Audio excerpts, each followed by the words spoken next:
Hello guys, मैले आज लक्ष्मी पूजा गरेको।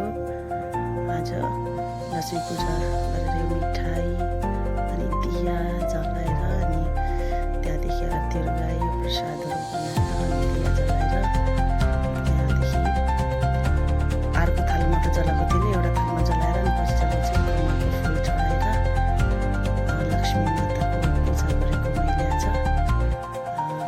सबैलाई चाहिँ ह्याप्पी दीपावली गाइस। आज मेरो पूजा गरेपछि मैले त्यहाँदेखि बाहिर जान्छु है। अनि के अरे कस्तो लाग्यो मेरो मन्दिर पूजा गर्न त यति साह्रो आउँदैन, फेरि पनि यो मैले आफै डेकोरेट गरेको हो, जानी नजानी।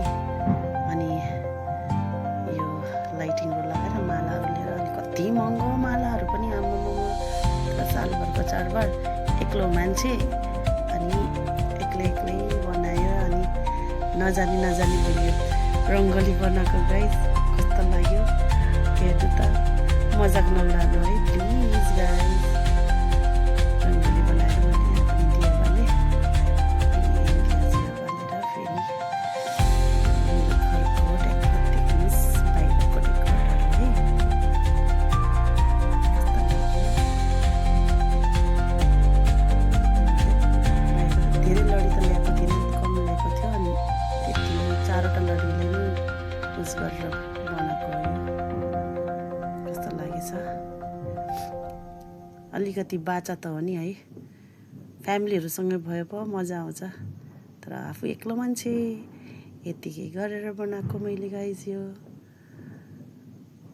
यत्तिकै मात्रै सजाएको, धेरै मेरो घर पनि यति राम्रो छैन, तर त्यही पनि आज यत्तिको बनाएर मलाई चाहिँ नि एक्लै तिहार मनाएको यो। हेर्नुहोस् कस्तो लाग्यो, लाइटिङ गरेर यस्तो एउटै रङको बनाएको मैले। यो मेरो अडोसी पडोसीहरूले घर कस्तो दामी बनाएको छ अनि सजाएको पनि छ। लाइटिङहरू कति राम्रो देखेछ, देख्नुभयो कस्तो लागेछ। र गर्नुहोस् अनि मेरो चाहिँ नि सुझाउ दिनु मतलब नि आफ्नो अनि सबैलाई चाहिँ नि मेरो वाइटी फ्यामिलीलाई चाहिँ नि ह्याप्पी दीपावली, ह्याप्पी तिहार। अनि के अरे जुकाम कस्तो लागेछ मलाई त। अनि फेरि यो हेर्नुहोस्, मलाई कस्तो भुन्चस देखेछ है माथि छतमा गएको, छत भन्नाले ढलान गएर अनि लाइटिङ हेर्नुहोस् गाइस। अब तपाईँले कस्तो मजाको पम्प परेछ, सेट परेर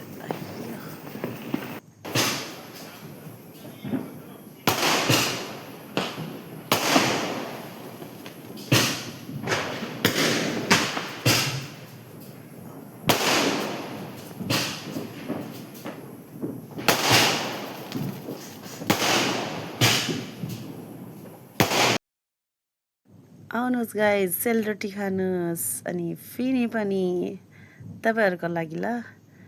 अनि फिनीको साथमा राम्रो फ्लावर कस्तो राम्रो देखेछ है, वाउ नाइस।